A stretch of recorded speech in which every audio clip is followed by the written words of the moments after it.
झगड़े की जड़ कितनी? 3। जड़, जोरू और जमीन। झगड़े की जड़ 3। हमेशा झगड़ा 3 कारणों से होता है। झगड़े का पहला कारण है जड़। जड़ मतलब मूर्खता। या तो आप मूर्ख हैं इसलिए झगड़ा होगा। कोई मूर्ख आदमी हो ना, वो लड़ता ही रहता है, बोलते ही रहता है। मूर्ख है ना, इसलिए लोग नहीं कहते रे पागल है ये, सबसे लड़ रहा है, कोई सार नहीं, बातों में लड़े जा रहा है, तो मूर्खता है। झगड़े की जड़ 3। पहला जड़, जड़ मतलब मूर्खता। जोरू, जोरू मतलब झगड़े की जड़ 3। पहला मूर्खता जड़, दूसरा जोरू पत्नी। झगड़ा किसके कारण होता है? स्त्री के कारण। और तीसरा जमीन।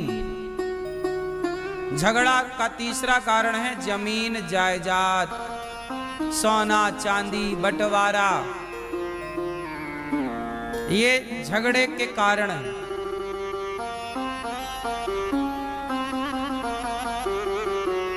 जो आदमी मूर्ख है वो झगड़ा, जो झगड़ा कर रहा है मतलब वो मूर्ख है। जड़, झगड़ा हो रहा है पत्नी के कारण। पत्नियां समझदार हों तो झगड़ा कभी ना हो। समझदार पत्नियां कहां मिलती हैं? बोलो। समझदार पत्नियां संस्कारी माँ बाप के आंगन में ही मिलती हैं। यदि संस्कारी माँ बाप नहीं है तो बेटी उजड्ड होगी। कैसी होगी? उजड्ड।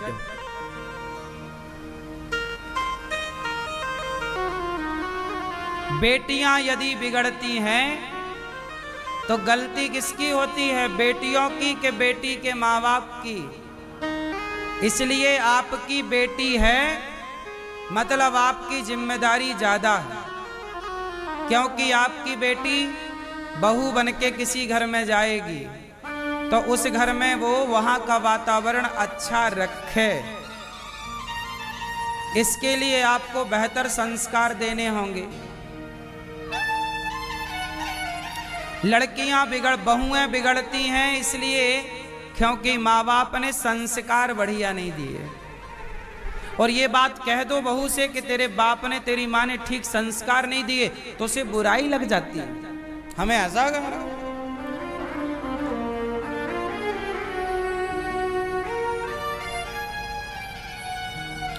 अच्छा ये बताओ, आप लोग अपनी बेटियों को घर में काम धाम कराते हो कि नहीं? बेटियों से क्यों?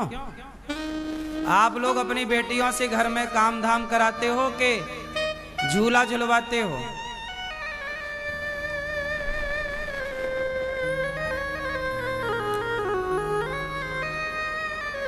आजकल के माँ बाप केवल पढ़वाते हैं बेटियों को, पढ़ो पढ़ो कलेक्टर बनना है, और कलेक्टर बन के अपने पति को अंदर कर देना। जा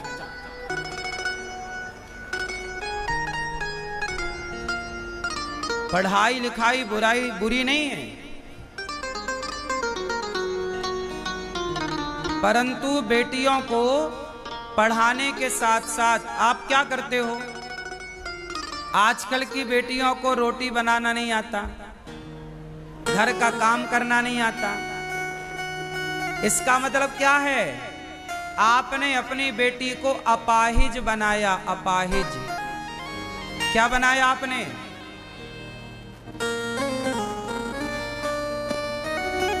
पढ़ी लिखी बेटियां पैसा कमा सकती हैं, पर 95% पढ़ी लिखी बेटियां पैसा तो कमा सकती हैं पर घर नहीं चला सकती। पढ़ी लिखी के साथ साथ संस्कार चाहिए। कौन से संस्कार? घर चलाने वाले संस्कार। पढ़ाई लिखाई अलग है, आपकी पढ़ाई जब आपका ब्याह होगा तो जीवन जब विवाह के बाद चलेगा तब पढ़ाई काम नहीं आएगी। क्यों जी बताओ, आप जितने लोग शादी के बाद जीते हो, पढ़ाई काम आती है? पढ़ाई केवल पैसा कमाने के काम की है। पढ़ाई का मतलब क्या? पैसा कमाओ। लेकिन पैसे से बड़े रिश्ते होते हैं। बताओ, पैसा बड़ा है कि पति बड़ा है? बोलो, पैसा बड़ा कि पति बड़ा? जोर से। पैसे बड़ा कि परिवार बड़ा? पर पढ़े लिखे लोग पैसे को बड़ा मानते हैं, परिवार को बड़ा नहीं मानते। पैसा कमाना अलग है, परिवार चलाना अलग है। जो पढ़ा लिखा है जरूरी नहीं कि वो परिवार चला सके, और जरूरी नहीं कि जो अनपढ़ है, अनपढ़ लोग भी बढ़िया परिवार चला लेते हैं। व्यापार करना, पैसा कमाना बिल्कुल अलग है। आपने अपनी बेटी को क्या सिखाया? पैसा कमाना सिखाया, पांव पे खड़ा कर दिया, अच्छा किया, बिल्कुल बुरा नहीं है। क्या रिश्ते चलाना सिखाया? क्या सीता माता पढ़ी लिखी नहीं थी? पढ़ी लिखी थी, लेकिन पढ़ी लिखी होने से ज्यादा सीता माता एक अच्छी पत्नी है और एक अच्छी मां है।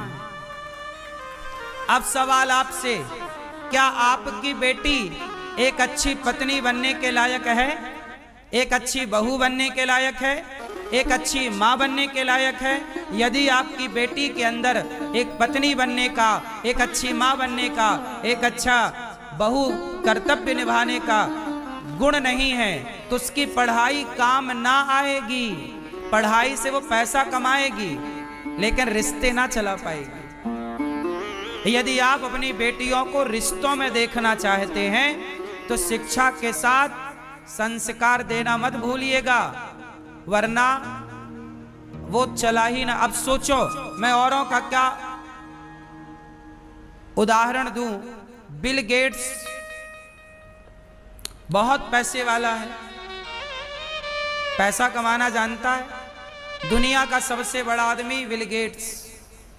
लेकिन उसकी पत्नी ने 27 साल बाद उसे तलाक दे दिया। व्यापार चलाना आ गया, परिवार चलाना नहीं आया बिल गेट्स को। तो व्यापार चलाना अलग है और परिवार चलाना अलग है। आपकी बेटी पैसा भले कम कमाए पर परिवार चलाए, तब तो वो। आप बताओ, आप कैसी बहू चाहते हो, परिवार चलाने वाली या व्यापार चलाने वाली? बोलो, आपको बहू कैसी चाहिए? जैसी बहू चाहिए वैसी बेटियां बनाओ। वैसी बेटियां बनाओगे तो बहू बढ़िया मिलेगी। अब वैसी बेटियां हैं ही नहीं बाजार में, सब चाइना मॉडल हो गई। अब कम बची हैं अच्छी बेटियां। अब सबको पैसा चाहिए, पैसा। सास किसी को नहीं चाहिए। आजकल तो लड़की का बाप ऐसा घर देखता है सास जहां मर चुकी हो, झंझट ही नहीं सास का। सास किसी को नहीं चाहिए, ससुर नहीं चाहिए, जेठानी का तो बिल्कुल झंझट ही नहीं चाहता आदमी। सिंगल फेस चाहिए, हाँ या ना? इससे परिवार बढ़ेगा, इससे तुम्हारे बच्चे क्या सीखेंगे? अरे बच्चों के लिए जितना माँ बाप का प्यार जरूरी है, उससे ज्यादा दादा दादी का प्यार जरूरी है। आप समझते हो मेरी बात तो समझ लो, नहीं समझते तो नहीं ही समझते। फिर समझाए कौन? आज की जनरेशन को सास ससुर नहीं चाहिए। ये बात सही है कि गलत है? क्यों? क्योंकि आज की जनरेशन शिक्षित है, संस्कारी नहीं है। इसलिए परिवार को चलाने वाली बहू चाहिए,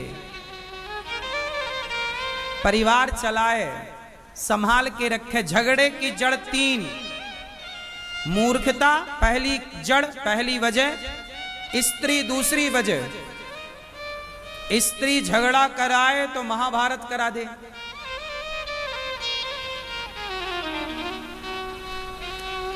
भाई भाई में झगड़ा कभी नहीं होता।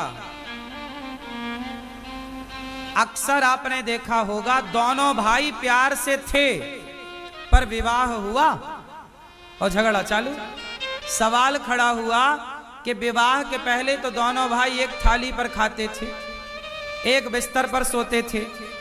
अब विवाह के बाद क्या हो गया कि दोनों में फूट पड़ गई। तो आप अपनी बेटियों को ऐसे बनाओ कि वो घर तोड़ने वाली ना हो, घर जोड़ने वाली। क्योंकि जब आपकी बेटी घर जोड़ेगी तो आपके घर में भी जो बहू किसी की बेटी है वो भी आपके घर को जोड़ के रखेगी। सब घर जुड़ के रहेंगे, वरना टूटते टूटते तो आदमी खत्म। नारी लक्ष्मी है।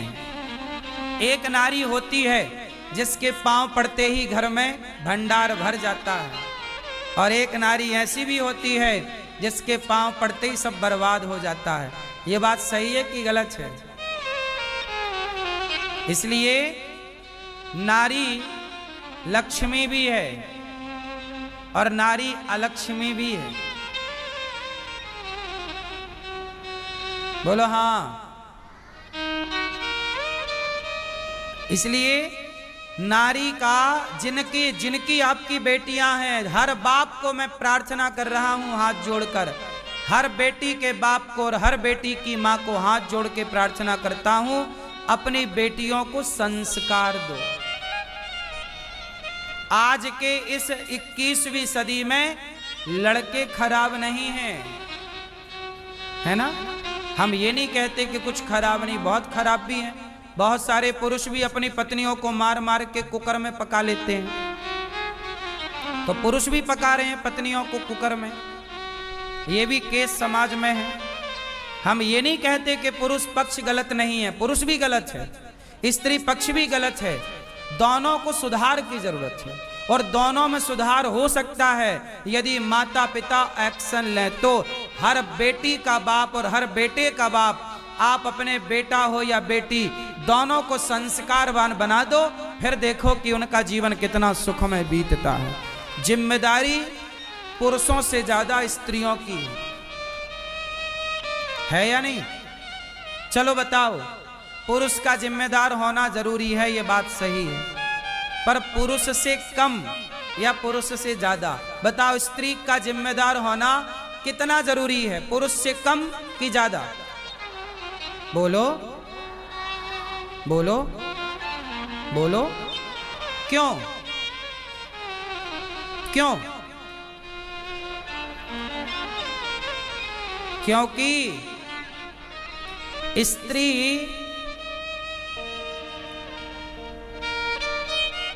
पांच 10 साल तक तो बच्चा अपने बाप को समझता ही नहीं। 5-10 साल तो हर बच्चा, लड़की और लड़का, हर बच्चा अपनी माँ को ज्यादा समझता है। ये बात सही है कि गलत है? जब मैं भी छोटा था तो मैं भी ज्यादा माँ के पास रहता था। आप भी जब छोटे थे तो ज्यादा किसके पास थे? चलो बताओ, आप लोग बाप के पास ज्यादा रहते हैं छोटे में कि माँ के पास? बोलो बोलो, किसके पास? फिर बच्चे सबसे ज्यादा मां के पास होते हैं,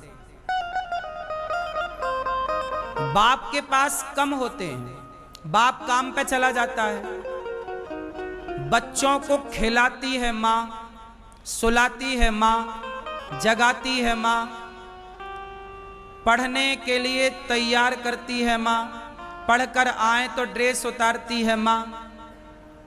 अधिकांश समय मां रहती है बच्चे के पास। इसलिए मां का समझदार होना बहुत जरूरी है। यदि मां मतलब नारी, नारी मतलब स्त्री, यदि मां समझदार है तो वो बच्चों के साथ खेल खेल में वो संस्कार के बीज बो देगी। आजकल गलती कहां हो गई कि मां समझदार नहीं, इसलिए बच्चे समझदार नहीं बने। इसका उदाहरण सुनो, शिवाजी, इतिहास पे टटोलो। शिवाजी की मां का नाम है, वीर शिवाजी की मां का नाम है जीजाबाई। बोलो हाँ, शिवाजी की मां का नाम क्या? जीजाबाई ने शिवाजी को बचपन में, पढ़ लेना इतिहास, बचपन में खेल खेल में शिवाजी को संस्कारवान बना दिया। बोलो हाँ कि ना? बच्चे को संस्कार कौन देगा? बाप तो देगा, देना ही चाहिए। पर अभी तुम्हारी बात सुनता है बच्चा? बताओ, बचपन में बच्चा ज्यादा किसकी बात सुनता है? एक टाइम बाद आता है, आप कहती हो महाराज हमारा बेटा सुनता नहीं है। जब सुनता था तब क्या सुनाया तुमने? जॉनी जॉनी यस पापा, क्या सुनाया? जब सुनता था तब तुमने गीता क्यों नहीं सुनाई? जब तुम्हारा बच्चा तुम्हारी सुनता था तब तुमने रामचरितमानस क्यों नहीं सुनाई? जब तुम्हारा बच्चा सुनता था तब तुमने उसे संस्कार क्यों नहीं दिए? तब क्यों नहीं तुमने उसे वश में किया? क्यों हाथ से जाने दिया? अब तुम रोती हो कि बेटा सुनता नहीं है। एक टाइम था ना कि बच्चा सुनता था, सबको लात मार के तुम्हारी गोद में आता था तुम्हारा बच्चा। तुम्हारे बिना सोता नहीं था तुम्हारा बेटा, तुम्हारे बिना रहता नहीं था तुम्हारा बेटा। जब तुम्हारा बेटा तुम्हारी गोद में था तब तुम क्या कर रही थी? मोबाइल पकड़ा रही थी ना बेटे को, ले बेटा खेल। तुमने माता का कर्तव्य पूरा नहीं किया, इसलिए तुम्हें बुढ़ापे में रोना पड़ेगा। तैयार रहो आंसू बहाने के लिए। तुम्हारा दुख, तुम्हारे दुख का कारण कौन? तुम्हारा बेटा तुम्हारी सुनता है, छोटा है, 5 साल का है, तुम्हारी सुन रहा है। नहीं सुनता 2 थप्पड़ मारो, सुनवाओ। जैसे माने वैसे मनवाओ, लड्डू से माने लड्डू से, थप्पड़ से मारे थप्पड़ से मनवाओ और सही रास्ते पर लाओ। तुम्हारा बेटा गलत लोगों के बीच में बैठने लग गया, क्यों नहीं रोका? शराबियों की संगति करने लग गया, क्यों नहीं रोका? गंजेड़ियों की संगति। तुम्हारी बेटी, तुम्हारा बेटा मोबाइल पे बात कर रहा है, क्यों नहीं तुमने जानने की कोशिश की कि किससे बात कर रहा है या कर रही है? दिन भर मोबाइल चलाती है या चलाता है, तुमने क्यों नहीं मोबाइल की गैलरी चेक की, किससे बात कर रही है? व्हाट्सएप चेक किया, गूगल चेक किया, जो भी उसका इंस्टाग्राम और फेसबुक जो भी है, चेक क्यों नहीं किया? बच्चों के मोबाइल को चेक करना सीखिए, बच्चों की पैंट की जेब में हाथ डालना सीखिए। क्या है बच्चों के जेब में? क्या है बच्चों के बैग में? क्या है बच्चों के मस्तिष्क में? क्या चल रहा है? 10 साल का बच्चा हो गया, सावधान हो जाइए, माँ बाप की जिम्मेदारी ज्यादा है। बच्चा 10 साल का हो गया, 12 साल का हो गया और जिम्मेदार हो जाइए, 15 साल का हो गया और जिम्मेदार हो जाइए। आप लोग अपनी गलती तो देखते नहीं, रोते हैं मेरा बेटा बिगड़ गया, बेटा नहीं सुनता महाराज, बेटी सुनती नहीं है। ये सब तुम्हारी मूर्खता है और कुछ नहीं।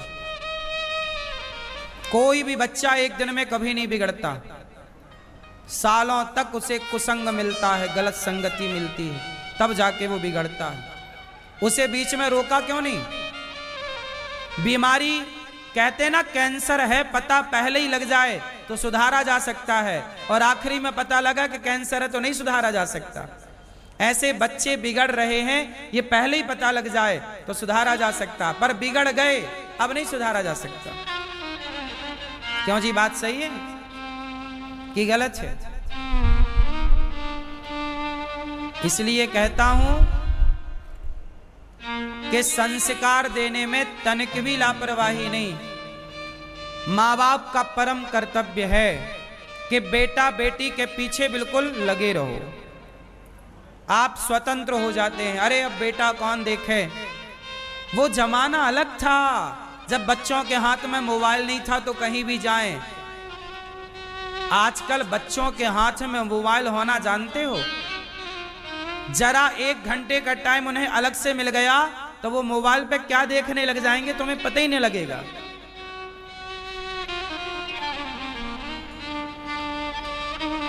है ना? तनिक मौका मिल जाए, उन्हें पता ही नहीं है कि उनके लिए क्या सही है क्या गलत है। आपने तो बस मोबाइल पकड़ा दिया। मोबाइल सबसे बड़ा कुसंग है, सबसे बड़ा सत्संग भी मोबाइल है, यदि उसे सही तरीके से यूज करना आ गया तो। और यदि गलत यूज है तो उससे बड़ा कुसंग क्या होगा। आजकल लड़कियों को लड़के कहाँ मिलते हैं? पहले गली में मिलते थे, पहले चौराहे में मिलते थे, पहले स्कूल में मिलते थे। आजकल लड़कियों को लड़के इंस्टाग्राम में मिलते हैं, आजकल लड़कियों को लड़के फेसबुक में मिलते हैं और वहीं से उनका ईलू ईलू चालू हो जाता है। बोलो हाँ कि ना? अब वो जमाना गया जहां लड़के चौराहे में मिलते थे, अब वो जमाना गया जहां लड़के स्कूल कॉलेज में मिलते थे। अब लड़के कहाँ मिलते हैं? बोलो, फेसबुक इंस्टाग्राम। ए मेरी माँ, तुम्हारी समझ में नहीं आएगा अभी।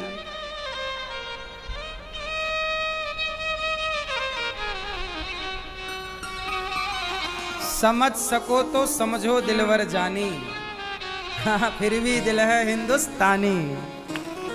तो समझ सको तो समझो। कहने का तात्पर्य ये है कि महाभारत इसलिए हुआ, झगड़े की जड़ 3, जड़, जोरू और जमीन। पांडवों का झगड़ा किसके लिए हुआ?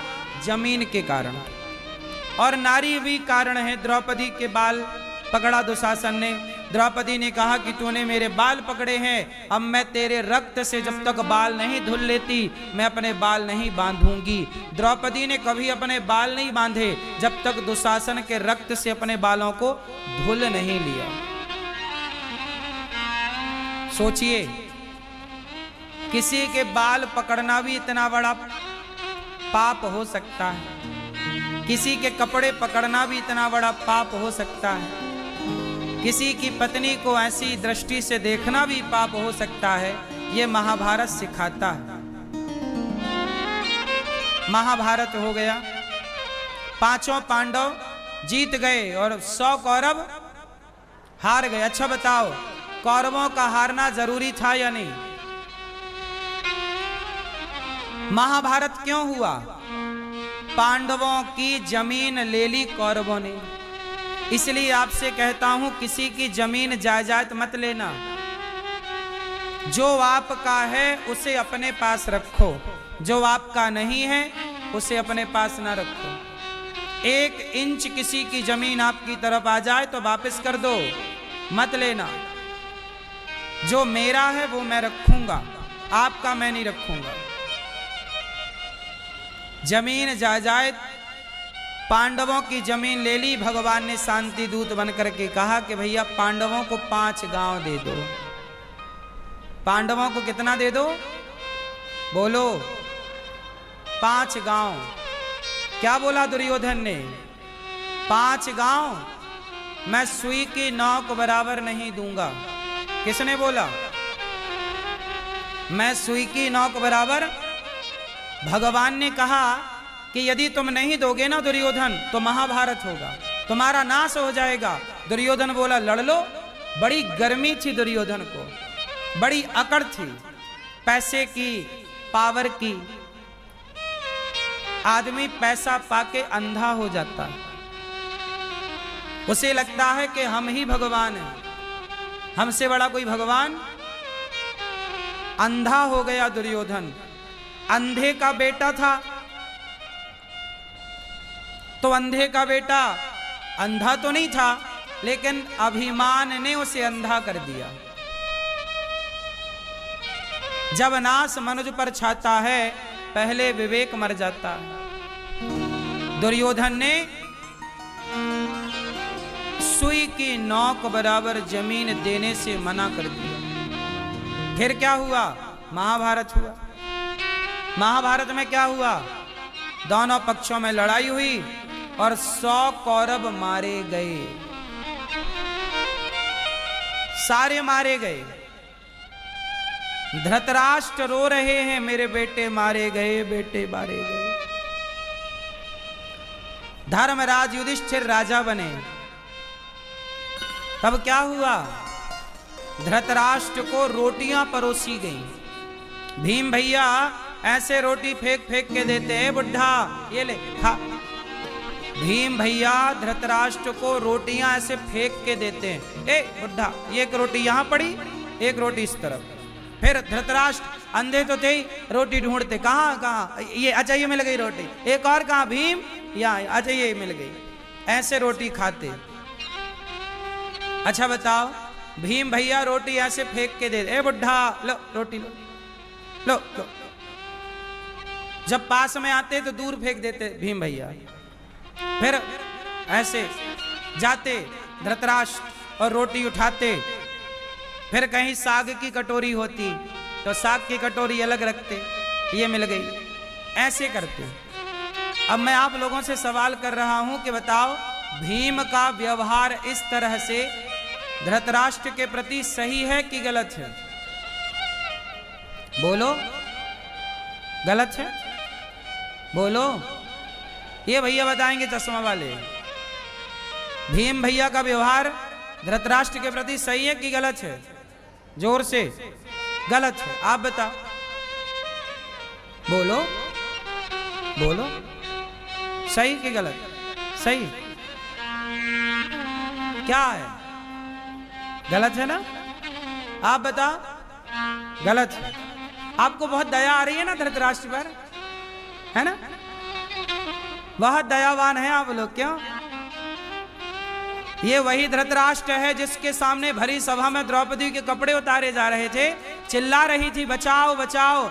ये सुने धृतराष्ट्र ने? तब बहरे थे क्या? तब पुकार रही थी ना। और ये राजा थे, क्या राजा का धर्म नहीं था कि वो न्याय करता अपनी प्रजा के साथ? तुम्हारे सामने कोई लड़की को निर्वस्त्र किया जा रहा हो और वो पुकार रही हो, तो क्या उसे बचाना नहीं चाहिए? और निर्वस्त्र करने वाला कौन था? धृतराष्ट्र का बेटा। क्या नहीं बचाना था?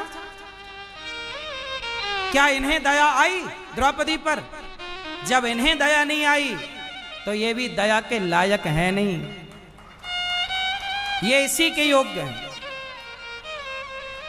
जो दया का पात्र हो उस पर दया करो, जो दया का पात्र ना हो उस पर दया ना करना, वरना तुम्हारा नुकसान हो जाएगा।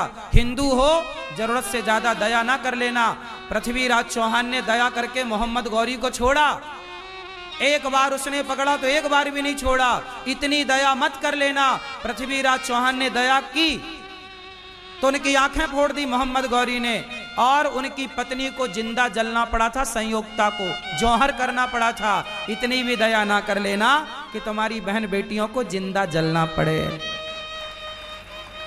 विषय की गंभीरता को ध्यान में रख के निर्णय दिया करो और लिया करो, भावनाओं में बह के नहीं। भावनाएं काम नहीं करती। बोलो हाँ। जब युद्ध होता है तब भावनाएं काम नहीं करती।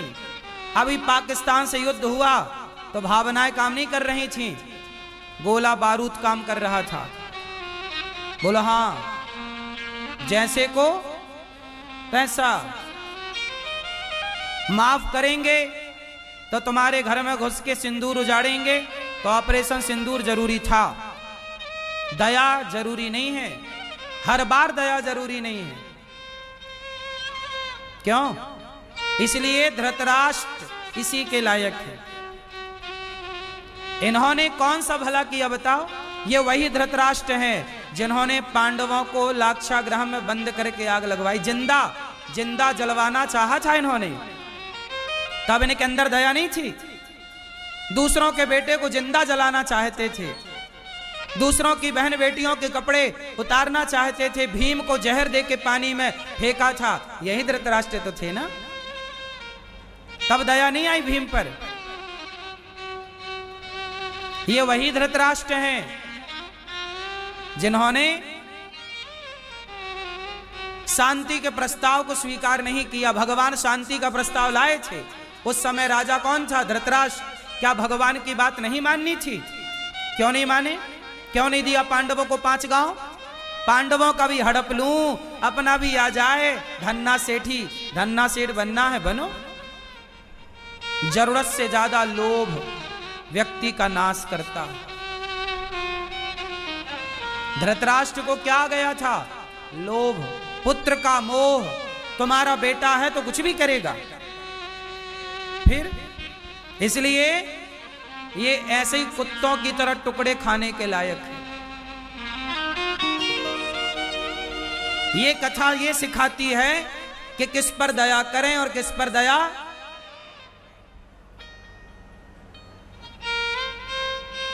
सांप का फन कुचले बिना आप छोड़ दोगे, वो डसेगा, फिर से डसेगा। इसलिए जहर के दांत तोड़ना जरूरी है। दुष्ट कभी अपनी दुष्टता नहीं छोड़ता। मोहम्मद गौरी को 17 बार छोड़ा था पृथ्वीराज ने, पकड़ पकड़ के। हाँ या ना? एक बार उसने पकड़ा तो एक बार मौका नहीं दिया, उसने एक बार नहीं छोड़ा। इन्होंने 17 बार छोड़ा। क्या जरूरत थी छोड़ने की? कुचल देते नालायक को, तो संयोगता को जिंदा ना जलना पड़ता। तुम्हारी दया के चक्कर में तुम्हारी पत्नी जिंदा जल गई। बोलो हाँ कि ना? आप लोगों को बड़ी दया आ रही है धृतराष्ट्र पर। तुम्हारी बहू बेटियों के कपड़े उतरवाता कोई, फिर तुम दया करते तब जानते हम। इसलिए शास्त्र जो है ना दर्पण है। शास्त्र जो है, इतिहास क्या है? बोलो, दर्पण है। इतिहास दर्पण का काम कर। देखो और सीखो। जो गलतियां हुई वो दोहराई ना जाएं। यदि दोहराई गई तो आप फिर कष्ट पाओगे। भीम भैया वही है धृतराष्ट्र है। आपको पता है धृतराष्ट्र ने बोला महाभारत जीतने के बाद, जब पांडव जीत गए, बोले भीम मैं तुझे गले लगाना चाहता। देखो छल, ये वही धृतराष्ट्र का छल देखना। भीम को बोले आओ मैं तुझे गले लगाऊं। तब भगवान ने एक नकली भीम पकड़ा दिया, भीम का पुतला। क्या पकड़ा दिया भगवान ने? समझ गए कि धृतराष्ट्र के मन में क्या है। तब पुतला पकड़ा दिया, और जब पुतला को गले लगाया धृतराष्ट्र ने तो उसको चूर चूर कर दिया। ये भीम को गले लगाने के बहाने मारना चाहते थे। भगवान समझ गए मानसिकता और पुतले को दे दिया। पुतले को तोड़ मरोड़ के फेंक दिया। ये धृतराष्ट्र, ये वो धृतराष्ट्र हैं जिनके मन में कपट के सिवा कुछ नहीं है। तुमने कपट ना किया होता तो ये महाभारत ही तो ना होता ना। महाभारत क्यों हुआ? कपट पांडवों के भीतर तो नहीं था, कपट कौरवों के भीतर था, धृतराष्ट्र के भीतर था। इसलिए कहता हूं, भगवान कहते हैं मोहि कपट छल छिद्र ना भावा। कभी कपट ना करना। कपट करने वाला व्यक्ति सदा दुखी होता। भगवान ने पांडवों का साथ दिया क्योंकि पांडवों का पक्ष निर्मल था। अर्जुन के मन में कपट नहीं था। अच्छा, कुंती माता,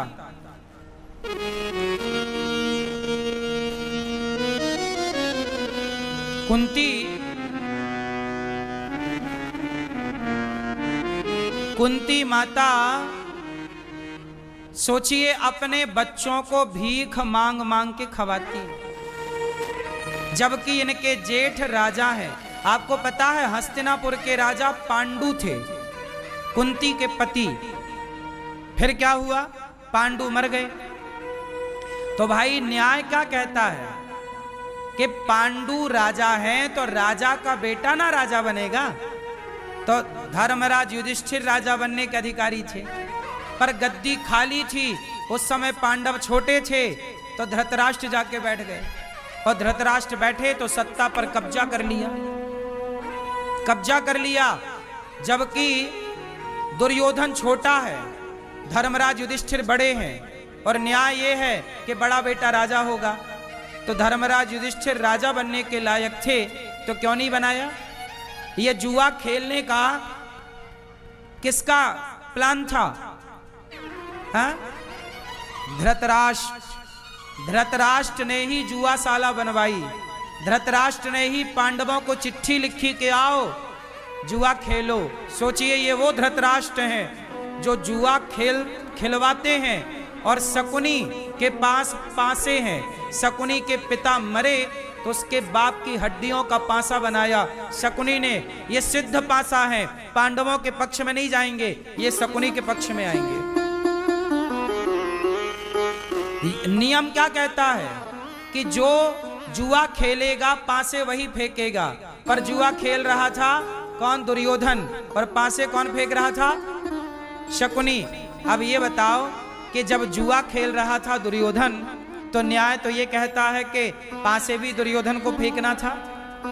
पर पासे कौन फेंक रहा था? बोलो भाई, मैं क्रिकेट खेलूंगा तो मैं ही तो बॉल फेंकूंगा। अब मैं क्रिकेट खेलूं और बॉल मेरा मामा फेंके, क्या ये सही है? बोलो। तो अधर्म तो शुरू हो गया।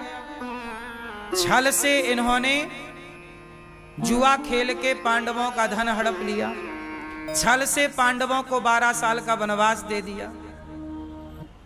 छल से। अब सोचिए कि आपके बेटे को कोई 12 साल के लिए वनवास भेज दे। 12 साल तक बेचारे पांडव जंगल में दर दर की ठोकर खाते रहे। किसके कारण? धृतराष्ट्र के कारण, दुर्योधन के कारण। इसलिए कहता हूं, गलतियां तो देखो होती। भीम भैया रोटियां फेंक फेंक के दे रहे हैं, लो। तब धर्मराज युधिष्ठिर रोकते, भीम क्या कर रहे हो? तुम्हारे बड़े पिता हैं, ऐसा व्यवहार नहीं करना चाहिए। भीम को रोका किसने? धर्मराज ने। ऐसा नहीं करना चाहिए। पर भीम के अंदर गुस्सा तो है ही। ऐसे आदमी पर गुस्सा किसे नहीं आएगी? महाभारत का युद्ध हुआ। द्रौपदी के 5 पुत्रों को अश्वत्थामा ने मार दिया। उत्तरा द्रौपदी के पास ला करके अर्जुन ने खड़ा किया। कृष्ण कृष्ण महाबाहो भक्ता नाम भयंकरा, त्वमेको दह्यमाना नाम अपवर्गोसि संसृते। अश्वत्थामा को पकड़कर अर्जुन ने द्रौपदी के सामने खड़ा किया। द्रौपदी, तुम्हारे पुत्र का हत्यारा, जो दंड देना चाहती हो दे दो। द्रौपदी बोली, कैसे मार देने से मेरे मरे हुए पुत्र जीवित हो जाएंगे? कदापि नहीं। द्रौपदी के अंदर दया कितनी है, कितनी दया है द्रौपदी के अंदर दया। 5 बेटों को मार दिया अश्वत्थामा ने, और 5 बेटों को मारने वाला अश्वत्थामा सामने खड़ा है। द्रौपदी कहती है, इसे छोड़ दो। दया बहुत जरूरी है, दया बहुत जरूरी है। दया किस पर करनी चाहिए? बोलो। जो दया के योग्य है उस पर दया जरूर करो। जो दया का योग्य ना हो उस पर दया ना करो। भगवान बोले, द्रौपदी इसने तेरे पुत्रों को मारा है। द्रौपदी बोली, इसे मार देने से मेरे पुत्र जीवित तो ना होंगे। इसकी मां भी रोएगी, और मां जब रोएगी तो भला मैं सुखी कैसे रह सकती हूं?